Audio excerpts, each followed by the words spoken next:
آخرت کی فکر۔ حضرت انس رضی اللہ تعالیٰ عنہ سے روایت ہے کہ سرکار دو عالم صلی اللہ علیہ وسلم نے ارشاد فرمایا کہ میں اور قیامت ان دو انگلیوں کی طرح ہیں۔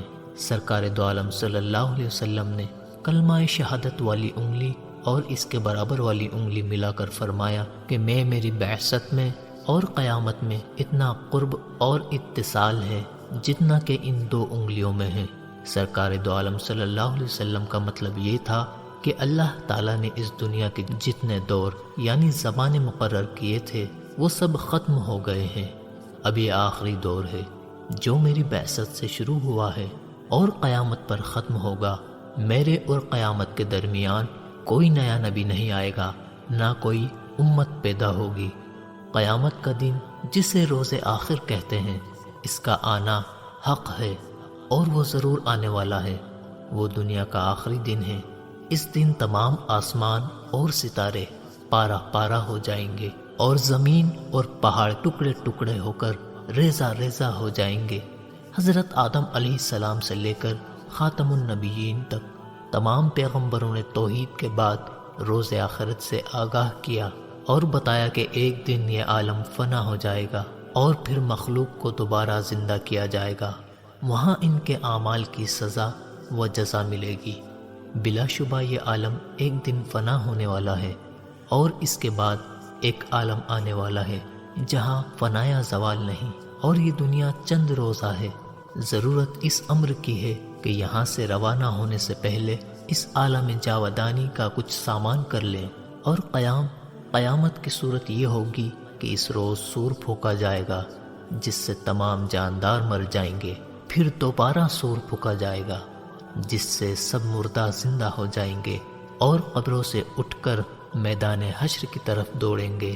قرآن کریم میں ارشاد ربانی ہے کہ جس دن سور پھونکا جائے گا سو تمام آسمان و زمین والے گھبرا جائیں گے مگر جس کو خدا چاہے۔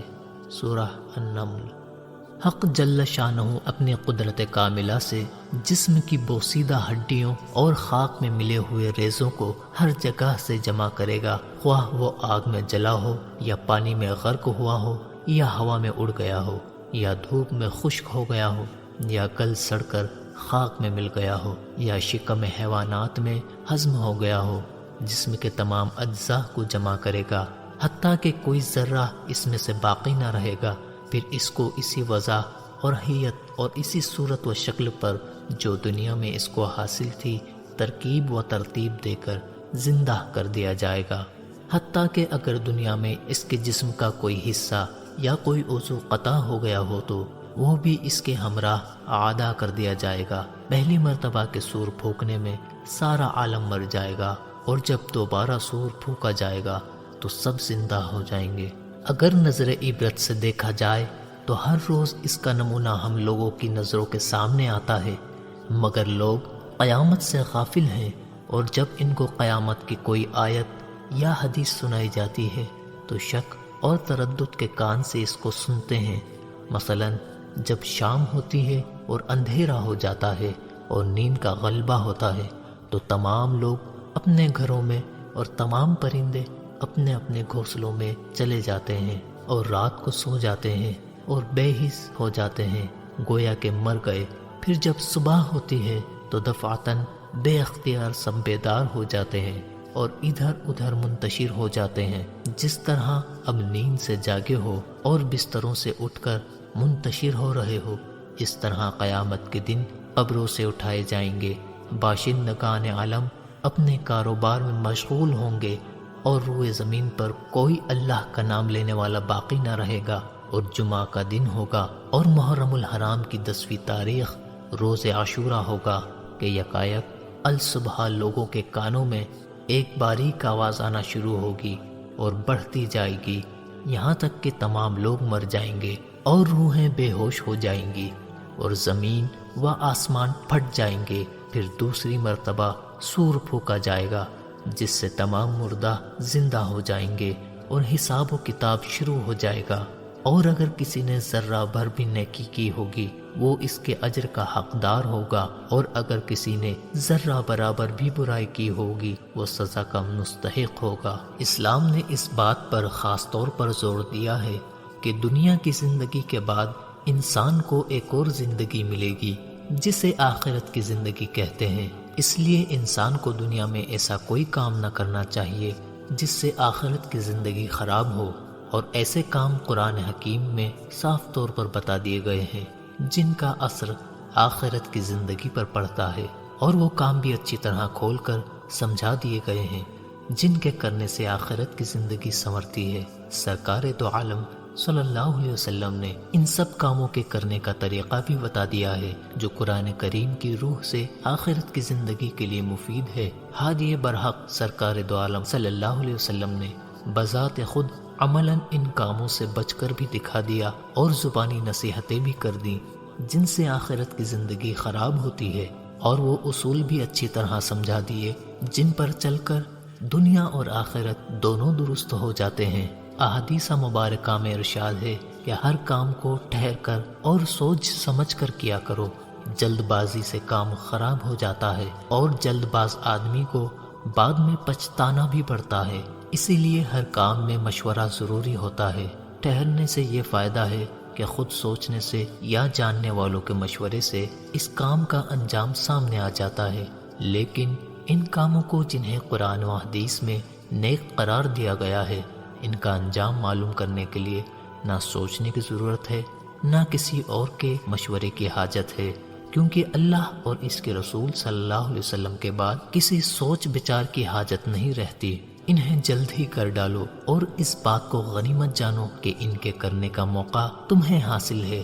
جن کاموں کو قرآن حکیم نے نیک قرار دیا ہے ان کے کرنے میں دیر اور سوچنے کی ضرورت نہیں، اور جن کاموں کو برا کہا ہے ان کے چھوڑنے میں بھی ٹھہرنے اور سوچنے کی حاجت نہیں، کیونکہ ان کی بابت صاف فیصلہ موجود ہے کہ یہ کرو یہ نہ کرو۔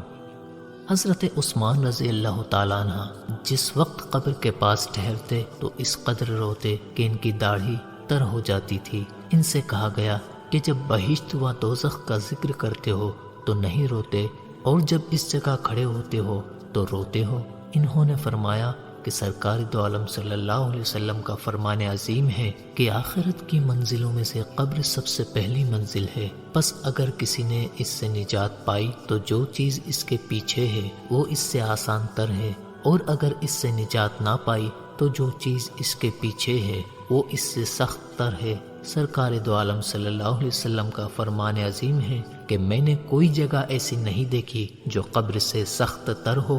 اس حدیث سے اس بات کا پتہ چلتا ہے کہ موت کے بعد انسان کو اپنی آخری ٹھکانے پر پہنچنے سے پہلے آخرت کی کئی منزلوں سے گزرنا پڑتا ہے۔ ان میں سب سے پہلے والی منزل قبر کی ہے، یعنی انسان کو مرنے کے فوراً بعد قبر میں ڈالا جاتا ہے، جہاں اللہ تعالیٰ کے بھیجے ہوئے دو فرشتے اس کے پاس آتے ہیں اور اس سے اس کے معبود، اس کے رسول اور اس کے دین کے بارے میں سوال کرتے ہیں۔ مردے کو ان تمام سوالوں کا جواب دینا پڑتا ہے۔ حضرت عثمان غنی رضی اللہ تعالیٰ عنہ فرماتے ہیں کہ یہ باز پرس سب سے پہلے جواب دہی ہے۔ اگر آدمی اس میں کامیاب ہو جائے اور فرشتوں کے سوالوں کا صحیح جواب دے دے تو وہ قبر کی منزل سے گزر جاتا ہے، اور اس کے بعد باقی جتنی منزلیں آتی ہیں ان سب کو بڑی آسانی سے طے کر لیتا ہے۔ اس کے برعکس اگر کوئی شخص فرشتوں کے سوالات کا صحیح جواب نہ دے سکے اور قبر کی منزل سے نجات نہ پا سکے تو اس کے بعد کی آنے والی منزلیں اس منزل سے بھی سخت تر ہوتی ہیں۔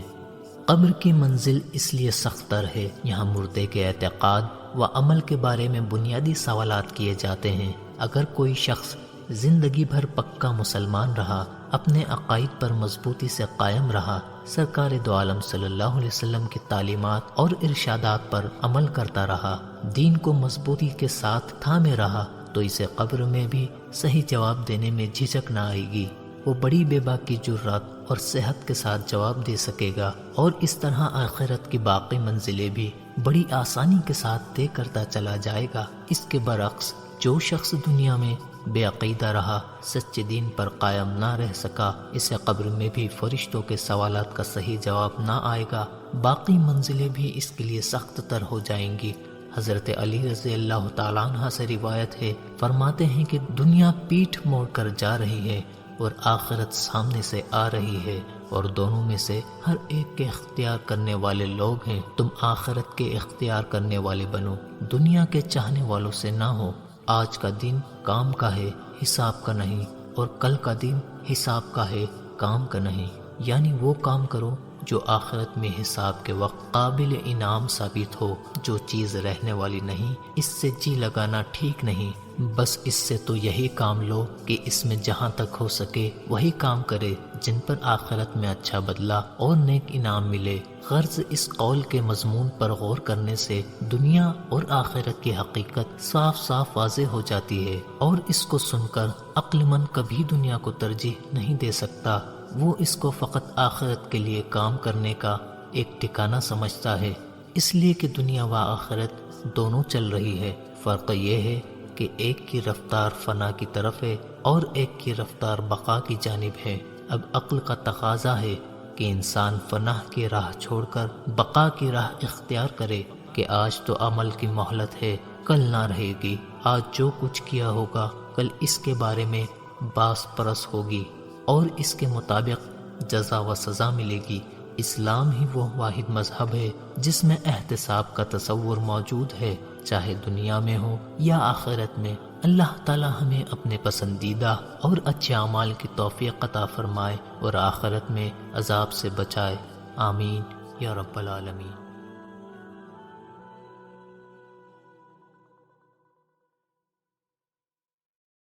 اگر آپ کو یہ ویڈیو پسند آئی ہو تو لائک اور شیئر کریں، اور ہماری اس ویڈیو میں کوئی بھی غلطی یا کمی بیشی نظر آئے تو کمنٹ باکس میں ہمیں ضرور بتائیں۔ اور ایک ضروری بات، ہمارے چینل کو سبسکرائب کرنا نہ بھولیں۔ جزاک اللہ خیر۔